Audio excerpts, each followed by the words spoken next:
Assalamualaikum warahmatullahi wabarakatuh.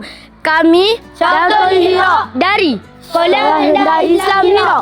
Saya Fawaz sebagai tenor. Saya Haras sebagai solo. Saya Imtiaz sebagai unison. Saya Raikal sebagai bariton. Saya Sofa sebagai hightet. Saya Danish pemain conga. Saya Wan pemain darbuka. Saya Amar pemain tos dan kahun. Saya Mukadimah Fauzia binti Arifin, guru besar Sekolah Rendah Islam Hira, Kelang, dengan penuh kesyukuran memanjatkan kesyukuran setinggi-tingginya kehadrat ilahi atas kemenangan tim nasyid kita di dalam Kamil San 2026 ini. Pertama-tama sekali Mukadimah bersyukur sebab sekolah kita, sekolah swasta yang diberi peluang untuk menyertai Kamil pada tahun ini. Dan Mukadimah tujukan khas terima kasih banyak-banyak kepada PK co-curriculum kita, Mukadimah Nasihah. Kita bersyukur sebab mendapat sentuhan daripada coach kita Ustaz Faiz yang sangat berbakat, dibantu oleh Mukadimah Azira, dan dengan sentuhan mereka yang penuh rahmah menyantuni anak-anak kita, anak-anak peserta semua, telah membuahkan hasil yang akhirnya telah mencapai kejayaan sebagai Johan Nasyid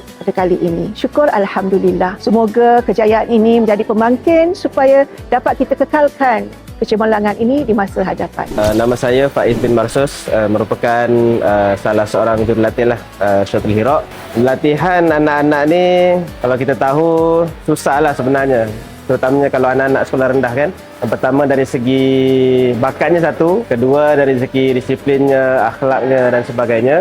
Dan saya sejujurnya selalu pesan kepada anak-anak, akhlak yang diterapkan, usrah yang kita terapkan pada anak-anak meskipun sekolah rendah, di situ kita melatih anak-anak memberi pengisian sendiri kan, menegur kawan sekiranya ada kawan ada sedikit kesalahan kan. Peranan kawan yang menerima teguran tu menerima teguran dengan secara terbuka. Kita menyambutnya dengan penuh kesyukuran. Harapan saya kepada anak-anak Syatul Hira dan juga kepada warga Sekolah Rendah Islam Hira, anak-anak teruskan dengan didikan tarbiyah meskipun pertandingan sudah selesai. Itu daripada saya. Assalamualaikum warahmatullahi wabarakatuh. Saya Faiz bin Marsus, jurulatih kumpulan Syatul Hira dari Sekolah Rendah Islam Hira.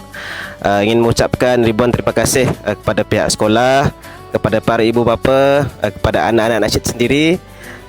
Mudah-mudahan kita mendoakan Syatul Hira akan berjaya di masa-masa akan datang.